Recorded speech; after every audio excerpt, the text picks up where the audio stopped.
Well, I've seen all the episodes of FX's Shogun on Hulu. I guess it was. I assume it was on the FX channel. I haven't watched cable in years, so but I watched it on Hulu, and I did enjoy it, and came to it with a lot of interest because I really did like the original miniseries of Shogun in the '80s with Richard Chamberlain in the Blackthorn role. And especially the music for it that was done far superior to what is done for this version of it. But it's also interesting and this goes with remakes or reboots or what have you on the same material to see how they make it their own, or how what they deviate from, or how they reinterpret something, or something along those lines.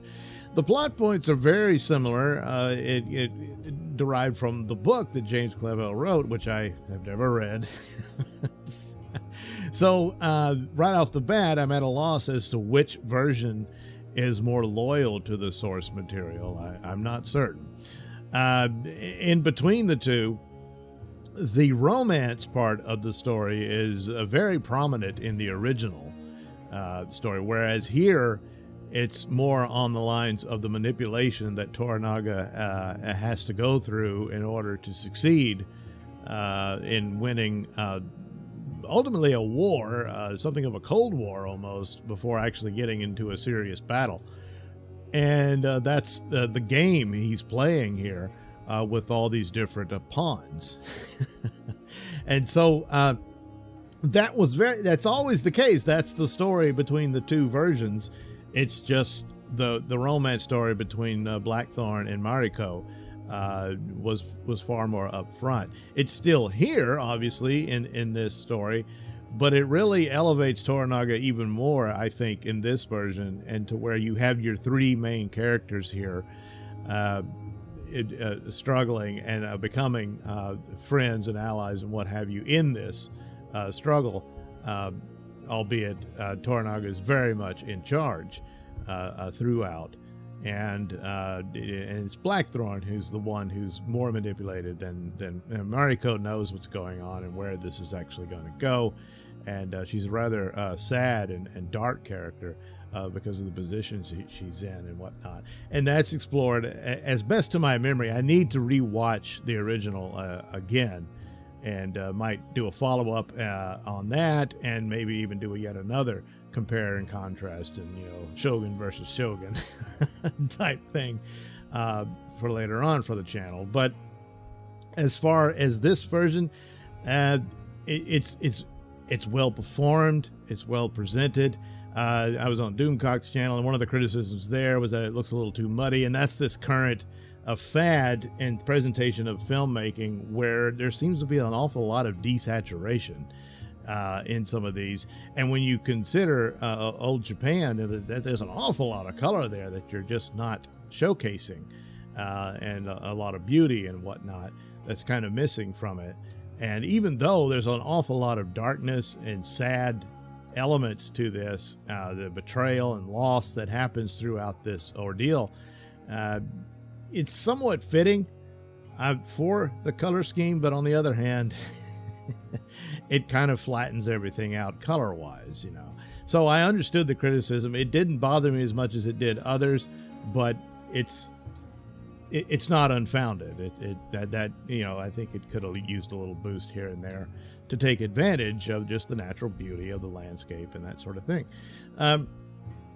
But the interplay with the characters is a lot similar, but Blackthorn is not as prominent a character as he was in the 80s series. He's still vitally important, and he's the vehicle by which, well, if you're like me, you see the world through him because I'm not Japanese and not well versed in the culture of Japan and whatnot, and its old culture and all what have you. But nevertheless, there's more than enough there to get through it. And even and on occasion, sometimes I did turn on the descriptive aspect of it so that they could speak the lines that we're saying rather than read it and all of that. But in a lot of ways, in quite a few scenes, you didn't really need to know word for word what they're saying. You understood what's at play here. But there's quite a few other elements there. There's different takes on the scenes from the old one to this one. And in some cases, perhaps better. And there's a more of a sympathy for Mariko's husband in this than I recall from the original. In that he was just a complete a-hole.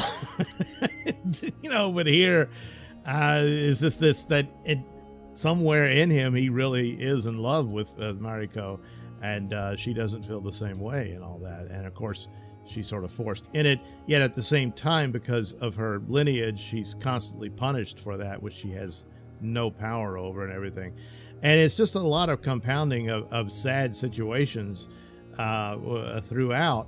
And it's just like, damn, why couldn't there be a happy ending for Mariko? But that's the world they were in, and that's the position she had. And probably the only thing that would have given her pause is she falls in love with Blackthorn, and ends up saving him at the end, ultimately sacrifices herself for the plan of Toranaga and whatnot. And this is the sacrifices he made, both her and one of his generals, who was his oldest friend and whatnot. And this how this plays out of how he does this. And so there's a terrible price for the power that he achieves. And yet at the same time, he really had no other choice. He had to achieve it. It was this or death and everything else, Now, it ends on the same footing as the previous one. There are differences between the two here and there, but I see people saying, "Oh, this is so good! I want a second season." I think that's the end of the story. And as far as I know, I mean, unless the novel did go into other things or not, because as I recall the original series, that's it, and Toranaga's won. I mean, unless they want to reunite this cast for some other story. But there's really nothing else. And once you run out of the source material, I wouldn't want to try to milk the aspects of it and, the world and environment of it when there really is no source material. There's plenty of examples of that when you run out and try to stretch this into something it's not. So I don't know, unless was there a follow-up to the book? I'm not aware of this. But other than that, as far as I know, this is the end of the story. And sure, it's a tragic and sad ending, but there's an awful lot of power there in the pursuit of this and the terrible price for the power that Toranaga achieves. So, well performed, very like characters, even though I don't speak Japanese, but I understood them in the human way. And there's some aspects, boy, Blackthorn really picks up Japanese quick, little by little here and there. And it works out. Is it a bit of a stretch? It depends on the person. I don't know. Some people do pick up other languages fast. I wouldn't. I would have been totally lost. But nevertheless, it's a fine performance and show. I'm biased to the original, but then I come to that admittedly at the outset because of the impact the original series had on me back in the 80s. But this was a good take on it, and so I recommend it should you want to delve into it. Just the only warning, yes, it's a sad story, but it's a very powerful one, and it's well executed. So there you go, Shogun, available on Hulu. Yeah.